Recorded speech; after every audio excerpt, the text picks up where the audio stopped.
I have one really cool picture that has this pretty pink necklace, like basically nestled, it's in the same spot where it is. And it actually looks really gorgeous among my chest hair. And I get compliments on my chest hair sometimes. And so from an artistic angle, a body liberation angle, a sexiness angle, it's just been a revolution in how it.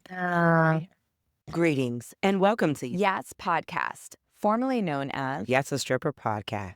This is our podcast, all of ours. A podcast for all sex workers. In this podcast, we will discuss the ins and outs, ups and downs of our lives and experiences as sex workers. I am your host, Daisy Ducati. I am your Hopra, Gigi Holiday. I'm your stripper queen from the north, Onyx. I'm AM Davies, and this is YAS Podcast. We love doing this work, maintaining a platform for sex workers to tell their stories, entertaining and educating the public. If you love our podcast, please consider donating.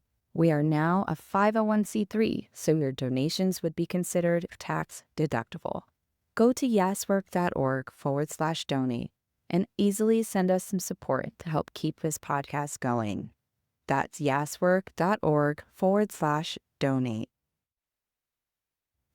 Hey there, everyone. I am today's host, AMD, on YAS Podcast. Thank you so much for being here with us.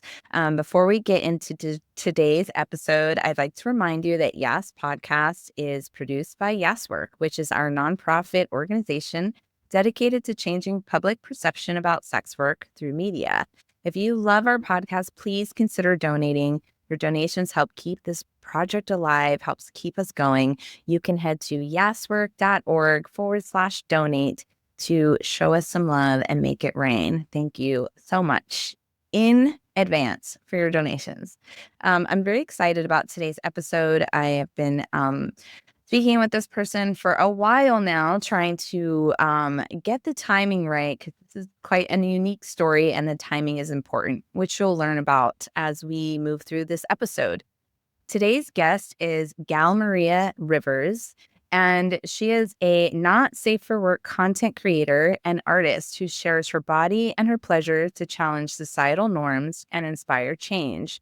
Through erotic solo videos and slice of life content showing body experiences, usually hidden behind closed doors, Gal Mariya shares intimately and authentically. Starting in 2015 with nude photos on Reddit, she found confidence and discovered her artistic voice.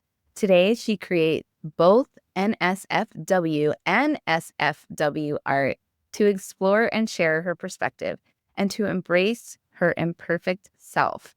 Gal Mariya, thank you so much for joining us today. Please say hello to our listeners.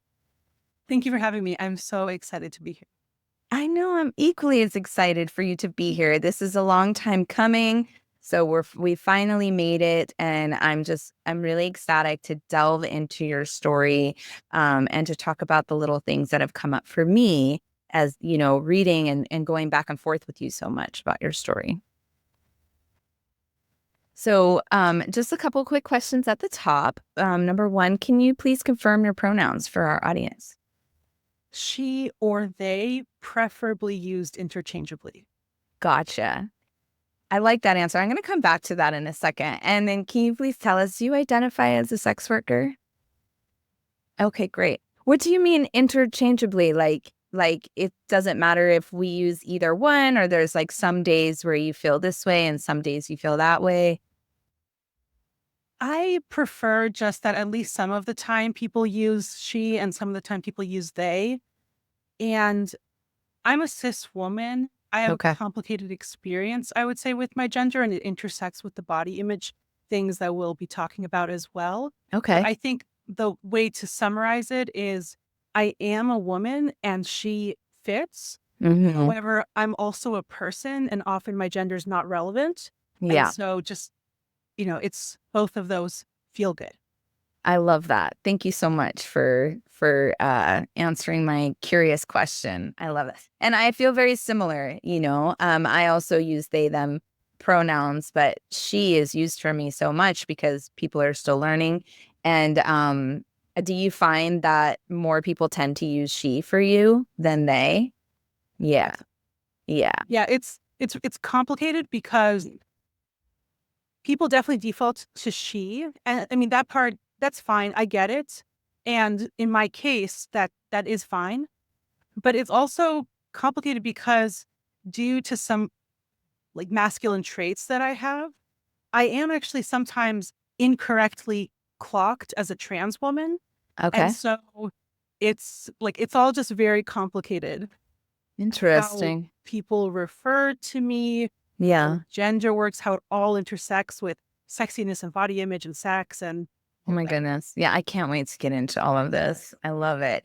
So let's go back to some of the things that we just mentioned in your bio. You were posting nudes on Reddit. You started 10 years ago.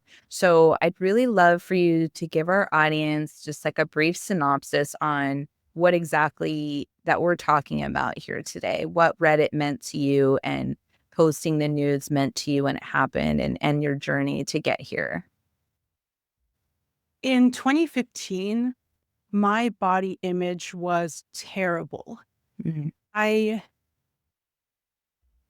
was being treated by the world in really complex ways. So I'll give a content warning here for intentional weight loss. Okay. In 2011, I lost a lot of weight. And in 2015, I realized that my body image, despite the fact that I looked much more conventionally attractive at that point than I ever had in my life, I just felt absolutely terrible. I would get compliments and I would usually either reframe them as, well, they just mean I looked better than before, or they wouldn't say that if they saw me naked because I still didn't look the way that I thought I was supposed to. And I mean, Yeah. there's so much to say there, but Totally. essentially, my life started to change when I started lurking in a non-sexual body positivity subreddit called Normal Nudes. It's a place where people are encouraged to share pictures of themselves, no sexy poses, no flattering angles. People like men have to be, or I would say like men or trans women, non-binary people as well, no erections, uh, things like that. And the commenters aren't supposed to be hitting on the posters. And I saw people on there posting, and especially very conventionally attractive women who would talk about their bodies the same way I thought about mine. Mhm. Even though they literally looked like the kind of models that I would see on magazines. This body type that to me would be literally unattainable.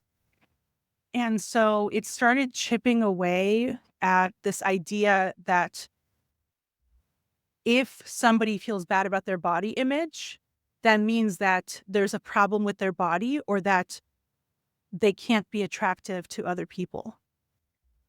And then I decided to post myself. And my body image, I would say, changed dramatically over the course of the weekend. Wow. I usually say I went from like 30% body image to 70 or 80% body image or feeling good about myself. And then the time since then, that was in that weekend. And then the time since then has been continuing to work on that. And to jump ahead a little bit, so that was April 30th of 2015. And on July 4th of that same year, I ended up making my Still in Metamorphosis Reddit account, and I started posting in more of the Gone Wild type subreddits where you actually can be sexy, flattering angles, things like that. That's very interesting. So from between April to July, beginning of April, you're like never doing anything like that. And then by July, you're like, now I'm going to do it sexily. So I'm really curious about that period of time between April 2015 and July 2015. where did that inspiration to not just post normal nudes, but to post sexual nudes come? Like, what happened there? Was there a catalyst or an event? I am not sure exactly what that transition was. Okay. I know that the confidence made a huge difference. And I realized I was enjoying the experience of taking photos. I think in retrospect, it turns out I'm an exhibitionist, of course, Okay. only to those who want to see. And so the body image issues that I had had really my whole life, but that had gotten so much worse for many different reasons in my early 20s or early mid 20s. It was clamping down on how I could share myself and what kind of art and entertainment I could do. And so when I had this radical opening of my eyes that I've been perceiving myself in very limited ways. There are people who are attracted to me. There are all these communities online where not only can you share yourself in these sexual ways, but some of them are actually body types that are people liking people who are like me. And so over the years, I found more and more subreddits or other websites where it really is niches that are specific to me or things that I like to do. Like some are subreddits or other sites that are specifically for masturbating or body hair or plus size women. Or my absolute favorite one is a subreddit called Big Girl Small Tits. Okay. Because I've always had small boobs, no matter my body size. And I'd always felt very strange about that, very self-conscious. And when it comes to the fact that I realize that there are actually people who not only like small boobs, and there are people who like fat women, but there are even people who like the overlap of those. And that's exactly who I am. Okay. And so it was just amazing in terms of body image, in terms of finding my audience, sharing myself, getting to share to a group of people who love a certain body type and don't get to see that body type very often because it's not very common. And those who have it aren't necessarily generally very confident about it, which makes sense given societal messages. And so I can spread the word that I can look the way I do and I can have fun sharing myself. That's amazing. And it's so interesting that you found this space and the audience that works for you and that truly genuinely is attracted to your body type. And like you mentioned, societal messaging it's like makes us believe that there's really only this like one way that you're supposed to look because that's what we see, right? In movies and television, and then like even advertisements for makeup and like weight loss and literal advertisements that are like, do you want a skinny waist? And this, like describing that type of body that we're supposed to desire and put upon ourselves. And it's so, it's like psychologically messes with us. And then and it removes pleasure from people, or it tries to anyway, right? Unsuccessfully. And I feel like it tries to remove pleasure from people who want to see different body types, and B, people who would love to have the confidence to share their body type. And I can kind of consider you an expert on this at this point because you've been doing this for 10 years now. So you've had to examine a lot of this, right, over time. Yeah, the experience of putting myself out there and getting feedback or getting nice messages, sometimes getting mean messages, sometimes you post something and there's no response, and experiencing all of that also while I'm a decade older. I've regained the weight that I'd previously lost. I stopped shaving or removing most of my body hair. Like when I first posted on normal nudes, the only way I could feel even close to comfortable, I wasn't comfortable when I first posted, but to get even close, I removed basically like all my body hair. And then very quickly it just grows so fast. There was no point. And then I realized there's a lot of people don't mind and a lot of people love it.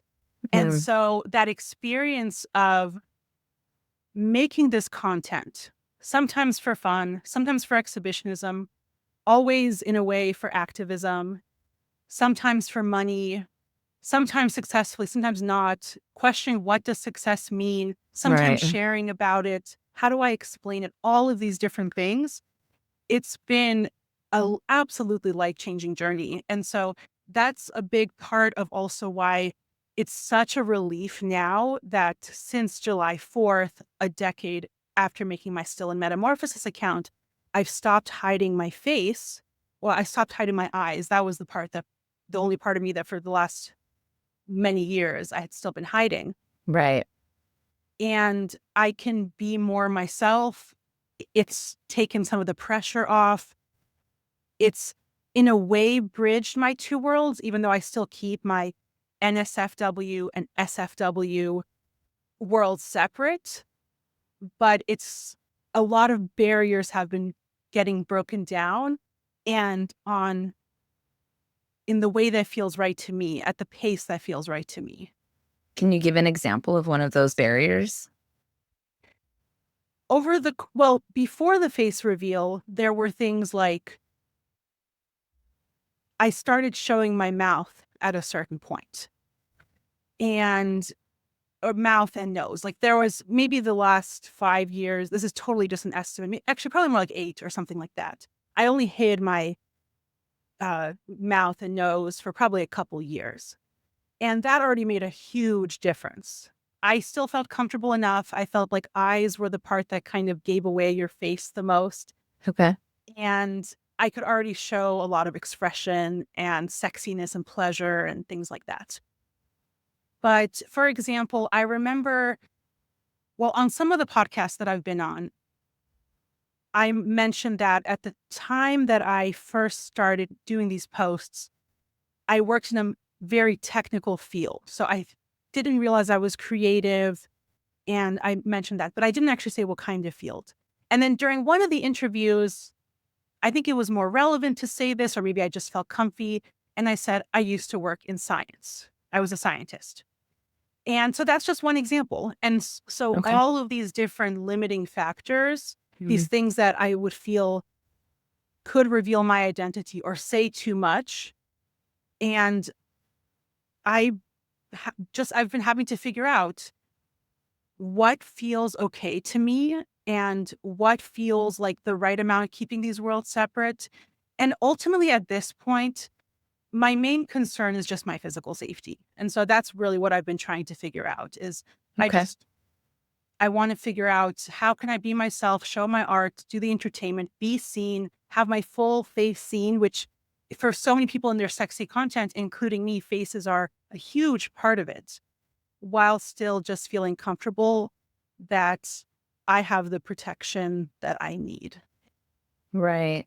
And do you feel out now, like out as far as sex work because now your face is out? I do feel a lot more out. I haven't exactly thought of it that way. Okay. I think as it relates to the face reveal, because when I think about being out as a sex worker or being out as an OnlyFans creator, I mostly think about what I've shared in my real world.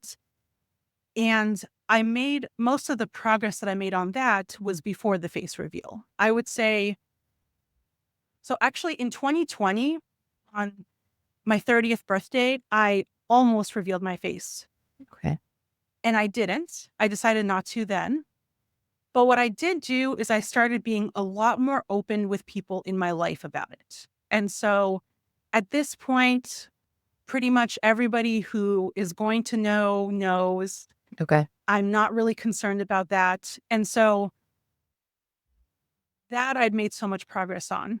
And also in some cases, kind of coming out to them about the fact that I'm going to put my face on it. Because that is a bolder step. That does carry more risks. It is a level of commitment to this that I am saying I'm ready to show. For my online audience, I was already doing sex work. They just hadn't seen my eyes. But it's a really good question. And honestly, it's a really good question and I'll keep thinking about it. Okay. Well, that's a great answer. And yeah, I guess definitely something to think about. Thank you. I also, there's like two threads that I want to talk about.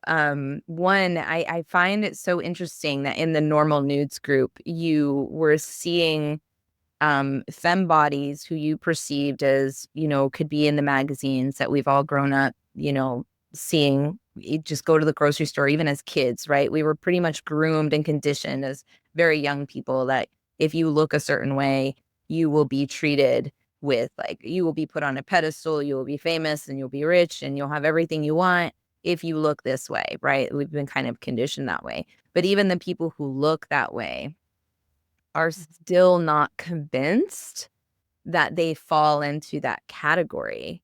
And I don't really expect you to have the answer to that.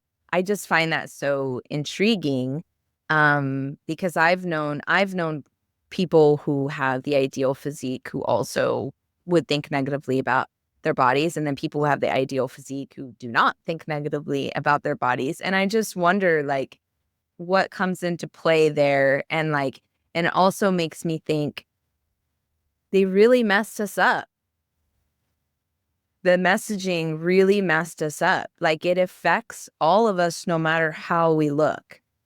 Do you know what I'm saying? Like, that's it makes me sad inside. Absolutely. That's part of why normal nudes, and even when I was just lurking, absolutely opened my eyes, because I realized that even if you look the way you're supposed to look, the way they say you're supposed to look, this way that I never could look, it literally just isn't the way my body is. There's still no guarantee that you're going to recognize that you look good or that you're perceived as looking good. And in a way, I think being less conventionally attractive can in some ways be a relief from this. And that's a complex statement, but for me, in a, I think, somewhat limited way. But because looking in these completely conventionally attractive ways is just not a possibility for me, I can't cling to those. Whereas the women who I would see posting who were incredibly thin or, moderately thin, Sure. big boobs, long blonde hair, beautiful face. Although in that particular case, especially with people posting about their body image issues, they often didn't show their face. But either way, these are very conventionally attractive people. Okay. Many of them. And so for somebody like that, if you gain a few pounds or you have some sort of scar or something like that, I'm thinking maybe being so close to how you're supposed to look, but not looking like that, it's maybe in a way harder, even though I would say that many of these women would never say, oh, I look so close to that. And looking back, I was like at my thinnest, and when I was removing all my body hair, I looked relatively close to conventionally attractive. My boobs were small, and they're also what's called tuberous, which basically means they're kind of pointier than most boobs are. Although that actually they kind of change with if I'm turned on or cold. But either way, Interesting. I did not realize how close I was to conventionally attractive. I And see. and now when I create content or I'm just out in my regular life, I'm still a very complex mix of feeling good, not feeling good. It fluctuates. It's very complicated. But I have all this evidence from posting online where whatever angle I do, like I will post very unflattering angles, ones that are, where you can totally see my double chin, that are down from below, or you can see the body hair, you can see my belly, all this kind of thing. And I can see that not only does the audience that I attract not mind, but that kind of raw showing of myself, and showing this body type that they actually like, that's why they follow me. I get so much positive response to those that also in my regular life, it's kind of like, well, why would I wear Spanx? Why would I put on a bunch of foundation or pad my bra or something like that, when in fact, I actually get the most positive attention when I'm showing myself as I actually am. Yeah. I can say from experience, being a person who is conventionally good looking, that what you said about when you're out in public or whatever, you're like, it's a mix of feeling good, not feeling good. Like I can tell, like I feel the same way all the time, and I have the big boobs and the big butt and the, you know, not as much right now as before, but I had the slim waist and like the long blonde hair, and there was still a lot of insecurities and wondering if I was good enough all the time. And I think that because of this messaging that if you're not perfect, you're not good enough. So I just love, and I feel like over time in the last, I would say even 10 years that we're even talking about for your journey, that we've sort of kind of dug ourselves out of that hole, like as individuals, not the messaging. The messaging is still there that we're supposed to look perfect. But I feel like communities have really raised more awareness around this, like specifically online, the fat communities and the queer communities have sort of normalized more so like a diverse idea of what bodies should look like. Do you feel like there's been a growth, like a societal, like sort of raised consciousness around this subject, around looks specifically? I absolutely think we've made a ton of progress in terms of normalizing diverse kinds of bodies. And I personally feel I'm standing on the shoulders of giants. Yay. I'm building on past movements, current movements, the work other people have done. I sometimes get credit, like people will tell me, oh, you're doing things nobody has done. And there's some truth to it. I feel like the overlap of how I look and what I do and all these different things, I do think I'm doing some aspects that are somewhat unique. But first of all, I'm putting together different things using, again, building on what other people have done. Sure. And I probably wouldn't even be here if normal nudes didn't exist. And normal nudes probably wouldn't exist if there weren't already a lot of work that had been done in there. And also, like, I remember an experience when I saw a woman who I knew, a friend of mine, while giving a presentation, just gesture at the board. And I could see that she had a bunch of armpit hair. And that little moment, clearly I've held on to it. That was well before I felt comfy showing my own body hair. And that stuck with me. And now I'm showing my hairy armpits all over the place, online. Yeah. And people want to see. I like so the visual of that though. And I think another aspect of this that has helped is when I started learning about a lot more beyond body positivity and started seeing it in the framework of body liberation. Because body positivity can be a lot of things and there's a lot of value to it, but it often is framed around looking attractive enough to other people, primarily about appearance. Well, like in the experience of how normal nudes helped me is it told me, actually, you're not that far away from what people find attractive. And even the parts of you that are further away can be attractive. But looking back, well, what about the fact that I had so much tied into this question of looking attractive? And what about people who look even less conventionally attractive? And also, a lot of the times when men post on normal nudes, they won't get much response, or there's just not nearly as much body positivity or body liberation towards genders that aren't especially cis women. And now I'm still always learning, but I have more of an understanding of how body positivity and insecurity about our body image and things like that are all connected to other kinds of body liberation, including physical accessibility. I've been learning about things like I put captions on my videos when I'm speaking in them. And I'm not saying I'm perfect in any way, but just saying that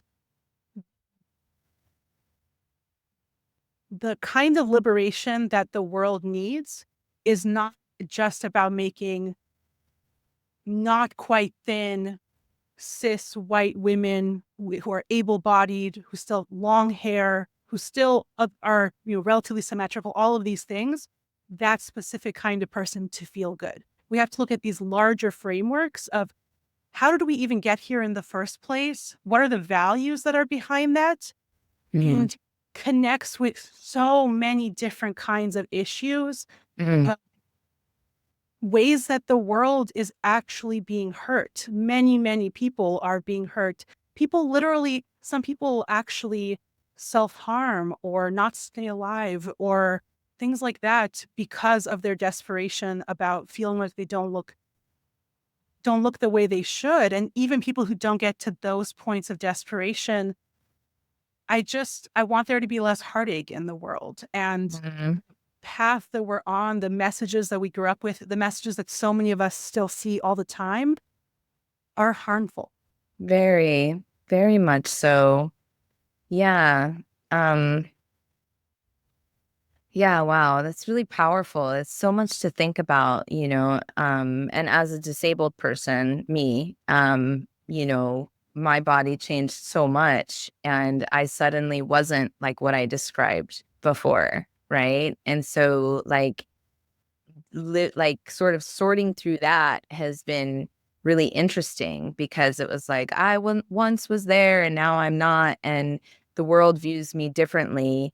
And but then at the same time, I was sexualized by a totally different audience, but in a way that was like,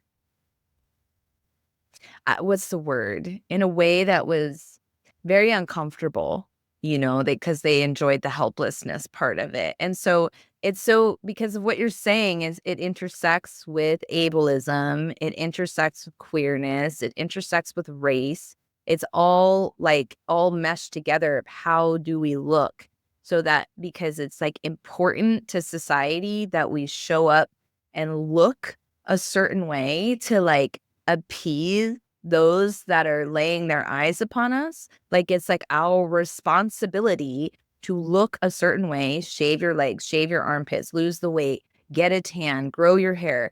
And it's like this unspoken responsibility that's sort of laden on us. Does that make sense what I'm saying? Absolutely. And I'll add to that also, Yeah. be sexy, act sexy, but not too much. Yes. Oh my God. Be authentic, be yourself, but not too much. Yes, like what kind of abusive relationship are we in, with society? It's extremely abusive. It's exhausting. Yeah. Yes. And sometimes I think when there is a simple answer, it can, even if it's not necessarily the right answer, at least there's this heuristic, like if this, then that. But the reality is that we are constantly making all kinds of decisions. And a lot of things are on the spectrum. And I'm really, really still trying to figure so many of these things out. And so, when people say, be yourself, but then there's this unspoken thing that says, well, be yourself. But that doesn't mean that in any context, you could just say, oh, I do OnlyFans. And, or be yourself, but wait, you're not even going to shave your legs for that event or stuff like that. Yeah. And I also want to add on to here that I'm not saying that the answer should always be show everything or say everything. First of all, the fact that I want to share more of myself doesn't mean that somebody else's authentic self can't be that they actually prefer to share more limited amounts about themselves. That's totally fine. But the other thing is that when we're talking about authenticity, I think the topic of consent is related to it and sometimes opposed to it. And so let me explain what I mean. Okay. When I share that I make sexy content or I do OnlyFans, that already is giving people information about me that they may or may not want. And if I say that most of my videos are me masturbating, my most popular videos are of me squirting, things like that, then for some people, that's me sharing something about my sex life and my body that they might not want to hear. I don't always want to hear at any given moment the details of people's sex life. I'm actually pretty open to hearing about people's sex life, but it also Sure. depends on the context, Yeah. you Yeah. know, who they are. Yeah. Or another example is when I share nudes, I am always very, very, very careful that I only share my nudes in the context where people are consenting. So for Mhm. example, on my website, pretty much, the only place on my website where there are nudes is the page that is actually called Nudes. And if you go to my homepage, you have to actually click through to essentially consent to see the nudes. But then there's also gradations. Like if you have a lot of, like if you have a very low cut top, or always thinking about how thin is my top, or I personally, like comfort wise, I don't need a bra. I hate wearing bras except in the context where I still don't feel like where I feel like it would be an issue if I didn't. But, and for some people, they would feel like, oh, well, if I'm wearing a top where you can see my little nipple pokies, jutting forward, that is actually showing them more than they consented to see. Well, that's really complicated. And maybe Yeah. that's like, I can understand that. But at the same time, in most contexts, a man could be literally topless or have a thin shirt and, no bra or no pasties under it. And so all of these gradations of when to show, when not to show, it's very complicated. It's exhausting. Yeah. And also so I consider most of the content I make to be a form of art because some art is just fun, entertainment.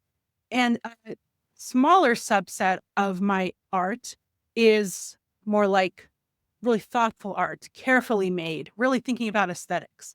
And so, for example, I've had a couple of people paint or draw a photo of me. And so that's a nude art of me. Or I took this one really, I would say, beautiful, artistic nude photo of myself, and it's been in an art show.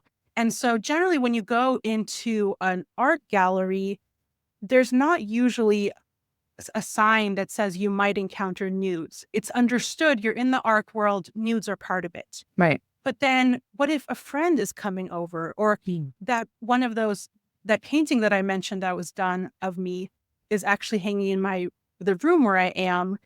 And so if I have a friend come over, I had a small party at my home last year. And I remember I actually hung a sign in my bedroom that was basically saying, if you want to see my full apartment, this part of the tour would mean consenting to see, a slightly abstract, but still, relatively representational nude of myself. Is that something I have to do? Not. It's very complicated. Sure. Yeah. Yeah. I have nudes of me on our wall in our bedroom. And like, we do tours of our place all the time. And like, I'm like this, you're in my bedroom. Like, that's my personal space. And I don't care because I have nude photos of me all over the internet. So I don't care. But like, yo, whoever you are, literally kids, my parents, aunts and uncles, whoever, you're going to see it that's in my room. And I think I do. Now that I'm thinking about it, I think I do say, oh, just FYI, there's like some like, photos of me on the wall. I think I do say that. But I love the idea of the sign though. And also I don't know, it makes it feel more intriguing as well. If it were me seeing the sign, I would be intrigued. I would enter. Another example is I generally keep my favorite vibrator, Hitachi Magic Wand. I just have like a tall glass that I think is technically for drinking some sort of alcohol, but it kind of works perfectly as a stand. And so Yeah. except when I'm going to have people over or come into my bedroom, I have it out. Uh-huh. And it's frequently in my videos, but also used in my personal life as well. And so when I'm video calling somebody from my bedroom or they're coming over, that's the thing I often think about. Are they going to come into my bedroom? Should I hide it? Do I need to hide it?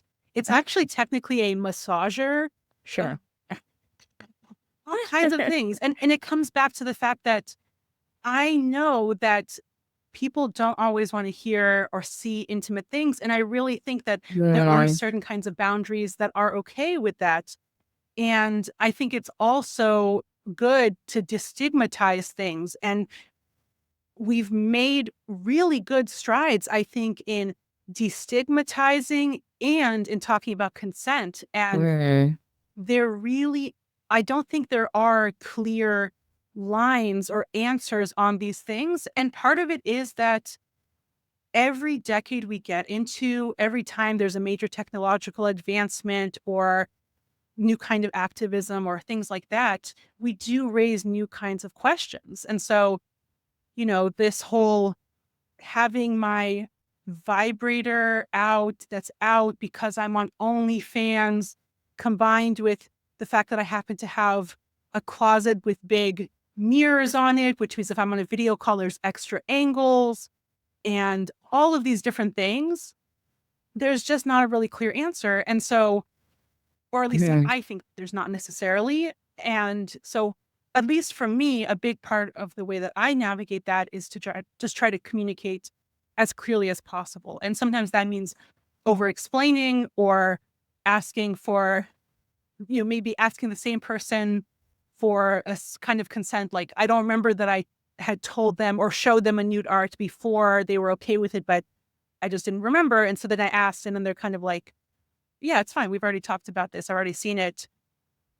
There's just lots of little stumbling blocks that way, but I do tend to lean more towards talking things through, checking. And a big part of that is how being both ADHD and autistic intersects with all of these aspects of communication and sharing as well. Nice. We're going to take a quick break. And when we come back, we're going to talk about body hair and Gal Mariya's haters. The Queer Sex Workers Initiative for Refugees in Kenya is doing incredible work, despite the hurdles they experience in a country where being queer or a sex worker is illegal. They pay rent to maintain a shelter for their community members, one where they provide food and teach skills like creating crafts and jewelry. Their shelter and work is a safe haven for Kenyan refugees that identify as queer and or a sex worker. Visit qswir.org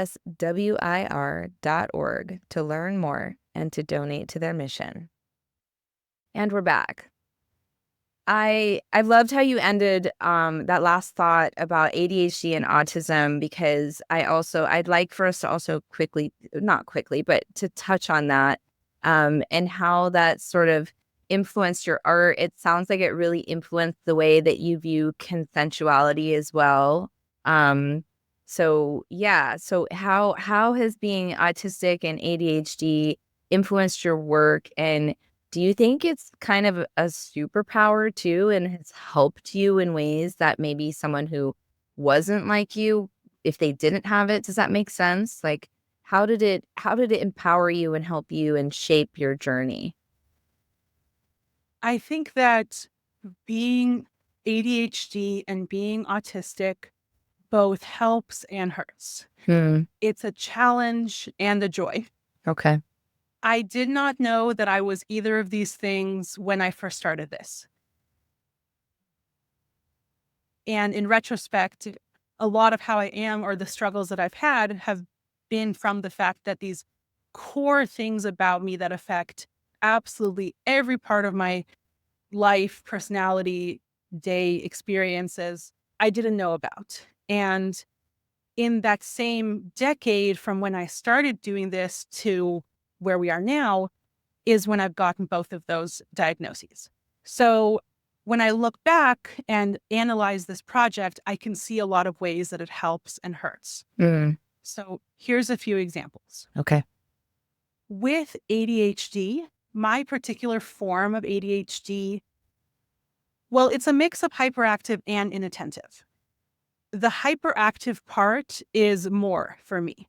Okay. So I do have challenges with focusing in a way, but I also experience hyperfocus or a lot of energy. And as a result, I do a ton of projects. I do a ton of art. One of the things that has made me realize that I was committed enough to this nude and sexy project that I was ready to put my face on it and to do this media tour and things like that, is that it is the most consistent optional thing that I've ever done. Yeah, man. And so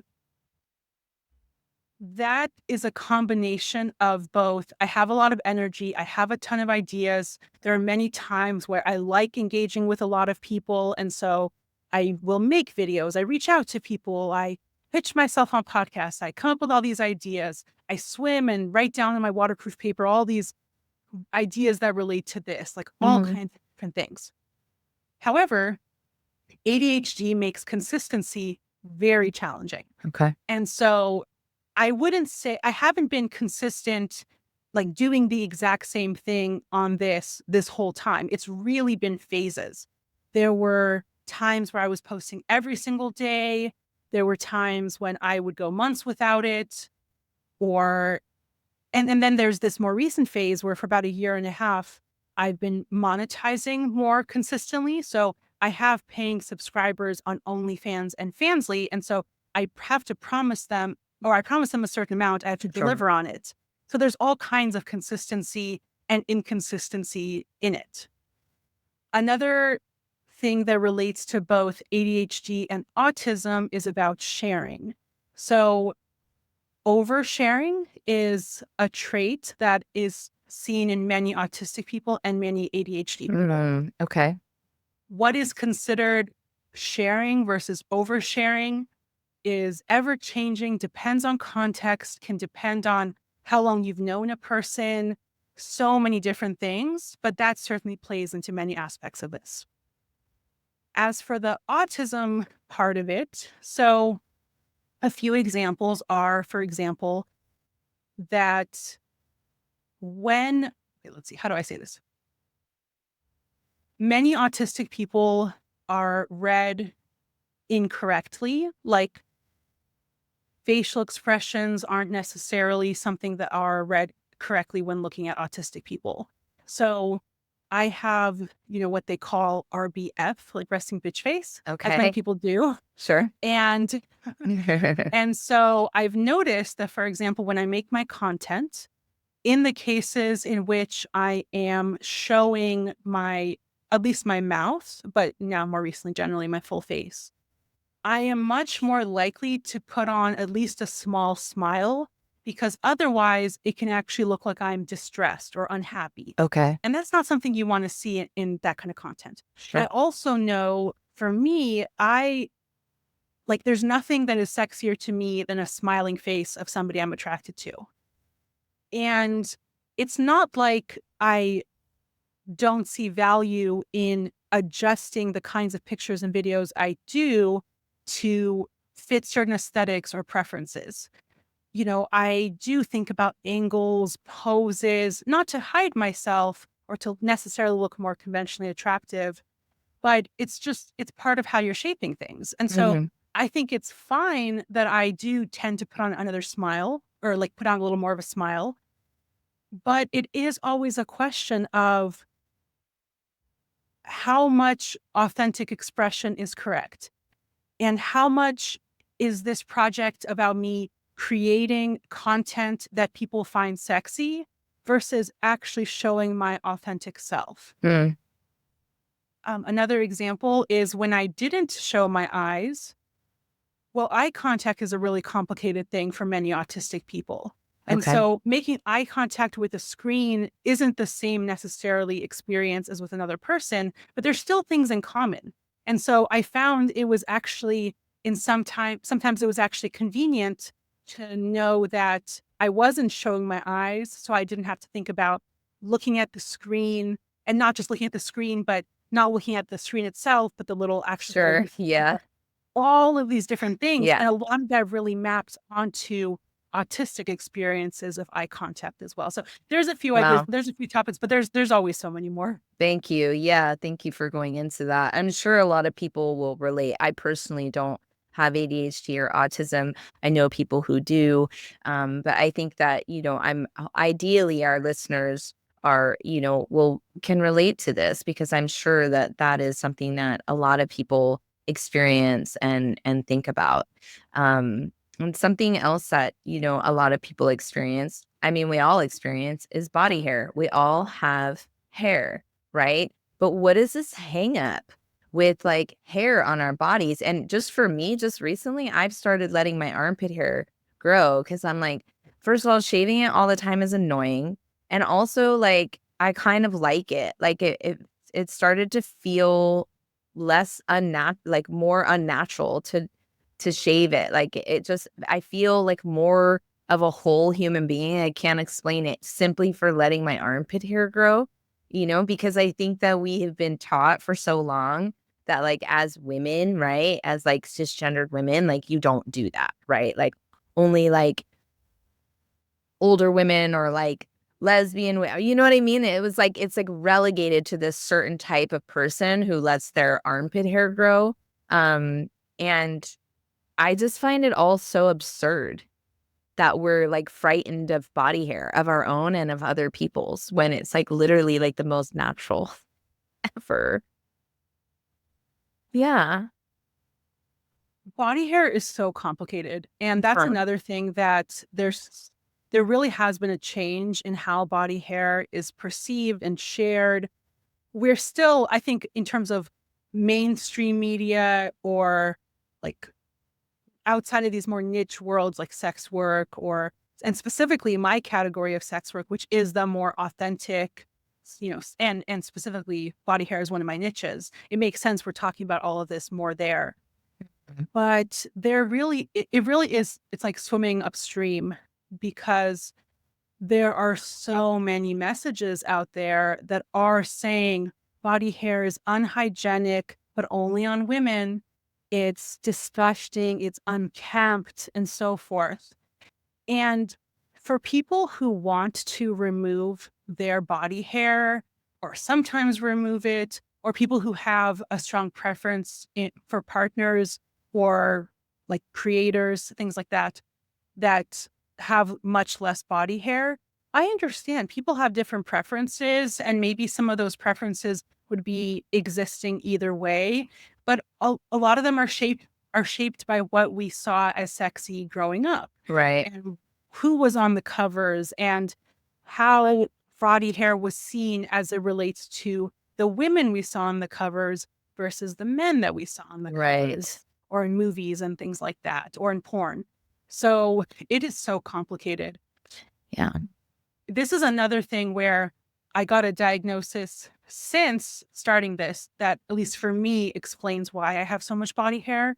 So I have PCOS, and so it's polycystic ovary syndrome. And at least from my understanding, it's not a huge deal health-wise, and I have, I guess, a mild or moderate case of it. But essentially, women with PCOS often have a lot of body hair. And so, like, for example, I don't know how well it comes across on the screen, but I have this little patch of hair on my chest. Okay. Or there's just body hair on a lot of me. The only part of my body hair that I remove pretty regularly these days is my facial hair, like around here. But I've actually also been challenging myself to go a few days without shaving sometimes longer. And actually, some of my fans specifically like beards on women. Love this patch of hair. Like if I post on Instagram and do hashtag hairy arms, for example, the comments can be just like slobbering over my hairy arms. And there is not something I had any idea would be an option or a category of interest Right. back when I was bleaching my arm hair, using this really smelly, what's called depilatory cream to remove it, shaving it, all kinds of things. Yeah. So when I started getting comfy with my body hair, it was when I started posting on, at the time, I think it was probably when I was posting on normal nudes, or maybe when I had already started posting in more of the sexy kind of places. I don't remember. But what I did notice is that I liked posting, and I would be removing my body hair, like shaving all the way up to my bikini line, probably trimming my bush. But I was taking pictures and videos so often because I turned out I liked it and there was an audience for it. And my body hair would grow so quickly. And so it was like, if I only was removing my body hair, or if I was only making content right after I'd removed my body hair and in the window before it grew back, there was a lot less content. And so I just got comfy with it. And I noticed, even in places that weren't specific to body hair at the time, I don't even know if I knew that it was a kind of niche. I doubt that I knew. Even then, I would notice I was still getting really positive responses, even when you could see some hair on my upper thighs or things like that. And then it wasn't that long before I realized that some of them were super into my hairy legs, into my bush, or like some people, like I used to shave over here, and it is funny. It's like just this like small patch On your chest. and on my chest, and that's also something like you don't really hear about women having chest hair or Right. like nipple hair. I have pretty long nipple hairs, and now it's really fun sometimes to actually take pictures.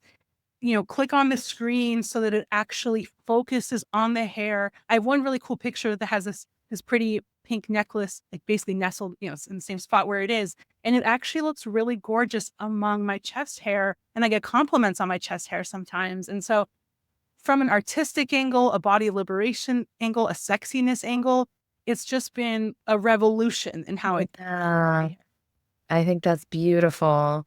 And you've inspired and given confidence to other people from exploring these types of things and from posting your photos. Is that right? There have been people who have posted on normal nudes because of me, or posted in other places. There have been people who have told me that they look at my content with their significant others and they use it to either to actually talk about body image specifically, or just that seeing my sexy, authentic, normal, weirdo self makes them confident and turned on. And so like one of the testimonials that I have for my OnlyFans, I think, is somebody told me this amazing thing that said, I think they said, my wife and I fuck every single time you post new pictures. I just love that. That's amazing. Right. Yeah. Yeah. And another thing is that because most of my audience is men, or at least I assume they are, that does tend to be who tends to pay for OnlyFans. So although I don't generally know details about them, but I have this unique opportunity to talk to a lot of men, and often it is on topics of body image. Okay. It's not necessarily the main thing we're talking about. A lot of it is like sexy talk, masturbation, compliments, but it comes up. And both, sometimes I'll be talking about, like, let's say they compliment me on something, or they'll even say, because people will know that I have this whole body image journey. Some of them know that. Some of them are just like masturbating along to while I'm masturbating, and they don't care about that message behind it. And that's totally fine. That's part of art, is that some people will just consume it in a more shallow way. And that's great. And it's also a way of getting, these messages out there in more passive ways. Yeah. But, they'll say things like, you're or like maybe I have no idea why you were self-conscious or stuff like Mm. that. And that can be an interesting opportunity for me to chat with them about that or hear about their own body image experiences. And a lot of men have a lot of challenges with body image and other aspects of body liberation. And Yes. so I feel like I'm providing them a person to talk to about that because they're attracted to me, because they're interested in my content, because they like my personality. They're talking to me and they might never have these kinds of conversations with somebody else. And so even though that's not like the primary purpose of what I'm doing, it is part of my activism. And these are little things that I've picked up and that I've done, and sometimes intentionally, sometimes passively, that I would have never known a decade ago. And that's also why I'm excited that now I'm in the next decade. And I don't know what this next decade is going to hold. I have ideas, but it really is fun to think about, when I'm in years like 10 through 20 and ages 35 to 45, and whatever my body experience will be like in this next decade, or whatever my authenticity experience will be like, however my audience grows. All of these are different factors that I don't know what they're going to be, but I'm just really excited about how things have been developing. Yeah, your energy just comes through the screen as well. Like your smile is so real. And the work that you're doing, the online content that you're creating, the conversations you're having with these people is so incredibly important. And it's part of helping to change public perception, right? About bodies, about sex work through conversation.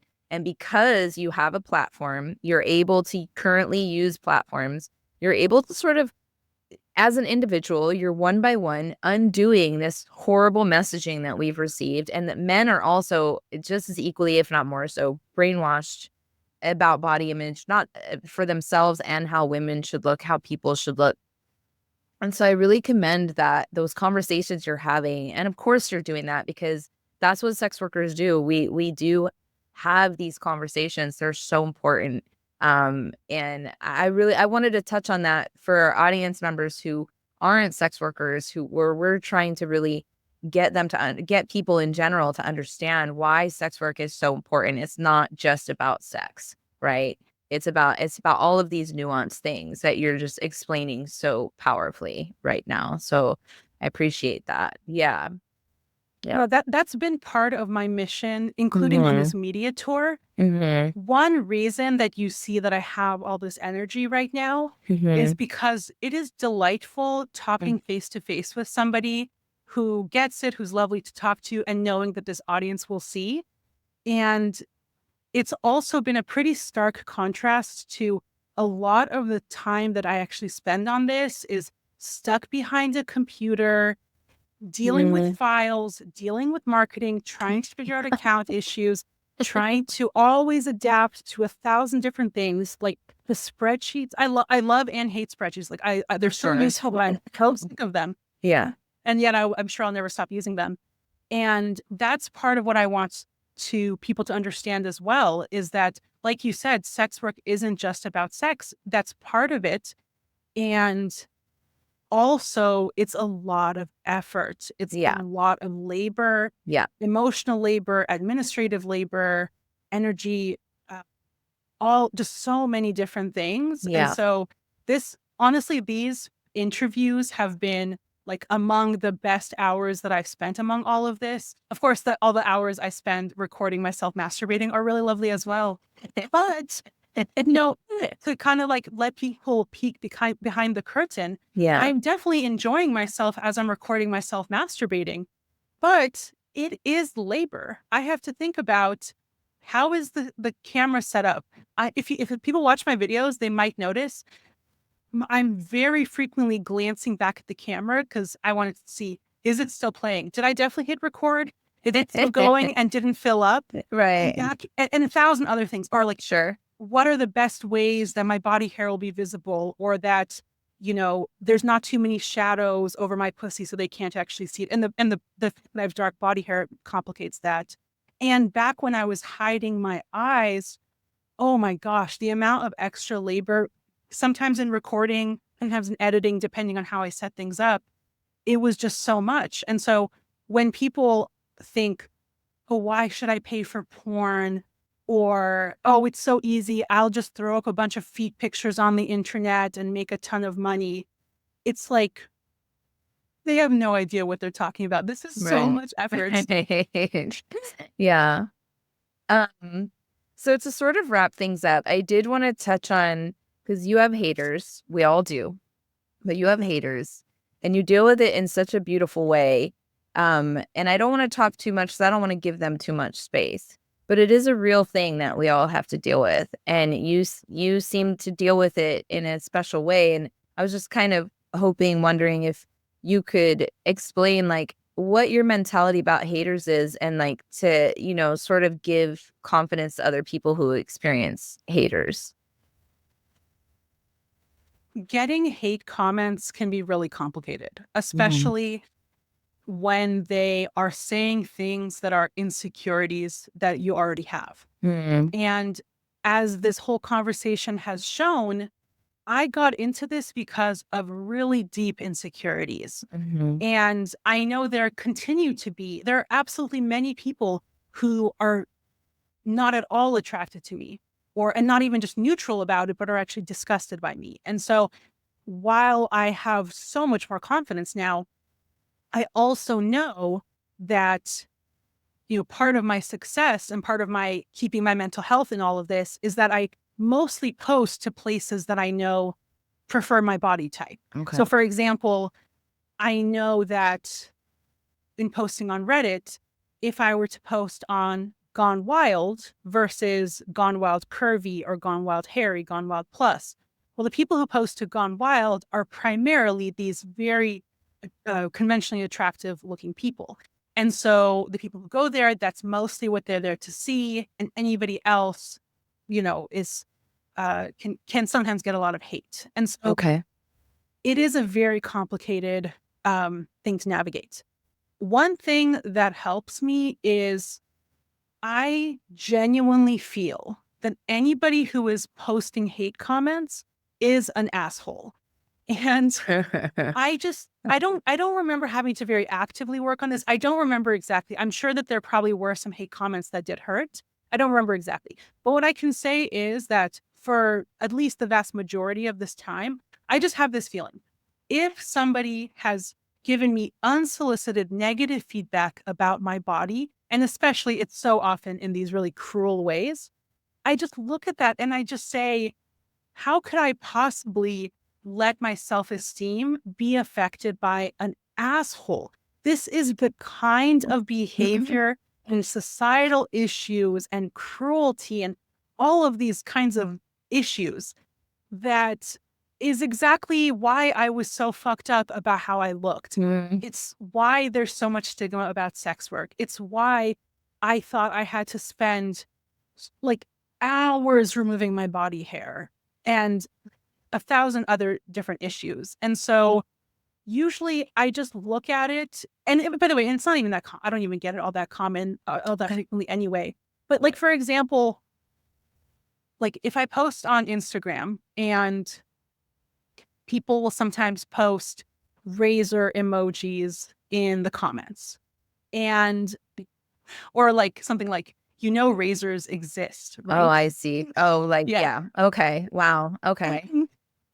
And it's just so silly. Like, I know razors exist. For example, like in this particular moment today, about an hour ago, I used a razor to remove my facial hair.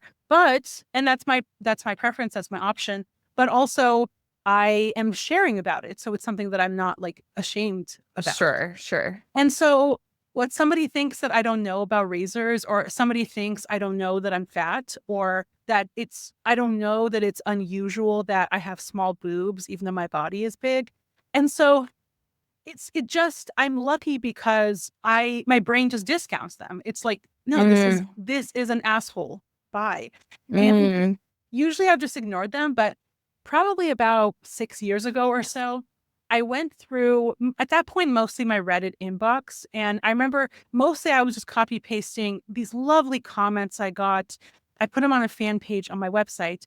And in fact, at the time, I was more focused on the like body liberation aspect and less focused on, this was before I was like monetizing on OnlyFans. And so at the time, I actually was copy pasting comments that were mostly about my body liberation, positivity, all of that part of it. And in fact, I would like copy paste around the parts that were essentially saying, and I love jacking off to your material or whatever. So, Okay, gotcha. Okay. and so as I was doing it, I was gathering things up. And then, so that's still on my website. And I came across a few hate comments. And so now a few hate comments are also in the bottom of my fan page. And in some cases, I added little comments and make fun of them. Yeah. But I just laugh at them. And Yeah. actually, every once in a while, I have had people who say something cruel and then later apologize to me, or Interesting. they actually were, I mean, they were looking at my content. So I'm not saying that all haters actually like me. I'm sure some don't. I'm sure many don't. But like one day I went onto Reddit and I saw like a chat, and somebody said, your teeth look like shark teeth. And it was not a compliment. And by the way, I'm not even familiar with this as a specific insult, but it just clearly wasn't a compliment. So I responded and I said, I hope you're getting therapy for whatever led you to send that message. And later, yeah. And later, when I went back into Reddit and I saw they had responded and they said, don't worry, I am. So this person is apparently in therapy and working on it. And they said something like, and you were the only person who responded to me anyway. So it was like they were excited to hear from me, but they didn't like my teeth and shark teeth. Why did they make this comment? Like, Not shark. Very confused. Yeah, it's very confusing because your teeth do not look like shark teeth, first of all. It's a really interesting choice. But it also sounded like they just wanted attention, which is like, you know, I'm saying like, oh, not because like I feel bad for that person, but because it's so sad that that's how people try to get attention. Yeah. You know, and it sounds like that's really what he wanted in the end, because it's not you were the only one that commented back, right? Yeah, and I do feel sorry for people like this also. I mean, I can have anger at them, anger at the system. Sure. Feeling sorry for them isn't necessarily the dominant thing I think about, but I Right, also of course. know that people have such complex feelings about bodies, about sex, about giving feedback, getting feedback, interacting, what is acceptable to say to somebody posting online. There's all these different complexities about that. And clearly that is not okay. Like, I'm not trying to justify that, but it's just, I guess it's going back to, again, like, this is somebody who I probably would never have interacted with in my regular life. And if it weren't for this project. And so it's putting me not exactly face to face, but, Sure. you know, it's putting me in contact with all these different kinds of people, and it's toughened me up. Apparently that person, I mean, who knows, like, are they actually in therapy? Did they actually talk to their therapist about this shark teeth lady that maybe they're attracted to, who actually talked to them? And, Right. you know, like, who even knows? And that's part of also why I feel like, you know, I'm not saying that I'm solving all the problems or even, you know, making enormous strides on this particular one. Like, generally, any given activist does a piece of the puzzle. But I feel like all these things I've been doing, these interviews, all this content, all this posting over the years, all these fan and hater interactions, I just feel like it's probably seeding some messages out into the world. And so, you know, I suspect that person might think twice. I would hope Maybe not. so. And it's not my problem. And I don't Right. think it makes sense, Right. Thank you.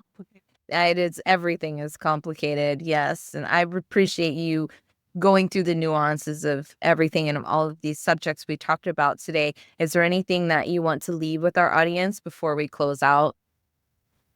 You know, I wanted to add something else about body hair. Okay. And that is that While I don't generally think of myself as a person who is specifically into body hair, like I don't seek it out. But when I think back, I actually, like the very first time I even realized that I'm not straight, that I am attracted to any gender, or at the moment I realized I was also attracted to women, is I laid eyes on this gorgeous, actually very conventionally attractive woman in one of my college classes who had very, very hairy legs. And since then, I've noticed that there have been times in which attraction that I have for a woman develops when I notice that like she has some sort of body hair, or like more body hair than the average woman would. And so it's interesting that this body hair niche that I have, both as it relates to my art, my entrepreneurship, and my personal life, also has been like an awakening or experience for me as well. Like this, realizing that I am queer happened when I was 18. And that was about 7 years before I started posting online. And it's like and that opened up so much about, for me. And so sometimes I have trouble with relating to like why somebody would be attracted to me, like, because there's still all this stuff in my head.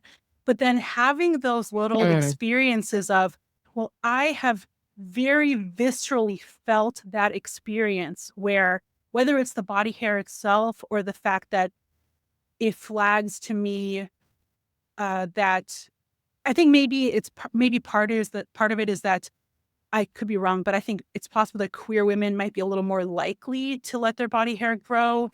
So maybe it's also a little flag that this is somebody who could like me back, but also just raw authenticity and also masculinity. I like, it turns out I like more masculinity in women.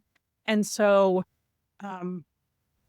that helps in a way. Or like I noticed that I do like medium or small boobs. I mean, all boobs are amazing. But I've noticed like in down blouse videos, small boobs are, I guess, extra lovely because there's all this extra gap between the shirts. And again, then it's like, okay, I can kind of understand how somebody could be attracted to me. At that, it's a unique aspect where it's just like all these different things combine. Yes. And I guess Definitely. that's true of this project overall. Absolutely. Yes. What an interesting project. What an amazing journey you've been on of like self-discovery and liberation. I think it's just astounding. So thank you so much for so openly sharing all of this with us today, with our listeners. I think it's great. Thank you. Thank you for having me on. Yeah. Please, would you like to tell people where, if they want to follow you or find you or your website or anything like that? Do you want to plug those? Stillinmetamorphosis.com is a great place to find me. And if they want to jump specifically to my OnlyFans, onlyfans.com/stillinmetamorphosis2. But my website is a great place to start. Awesome. Great. And we'll be sure to put those links in the description so people can just click on those and find you directly without having to remember spelling. Make it easy for everyone in this fast-paced world we live in. Again, thank you so much. This has just been really incredible. And I'm very excited for our audience to hear all of this. And speaking of our audience, we thank you for tuning in and for listening. And please feel free to leave a comment wherever it is that you're listening to this podcast. And be sure to give Gal Mariya a follow and show your support to her and for her journey. And don't forget, if you'd like to donate to our podcast, you can go to yaswork.org/donate. That's it for today. We will see you guys again next time. Bye, everyone. YAS Podcast is produced by YAS Work, which is a nonprofit dedicated to educating and entertaining audiences about sex work through media. Learn more about how you can get involved in the podcast and our organization by visiting yaswork.org. That's YASWORK.org.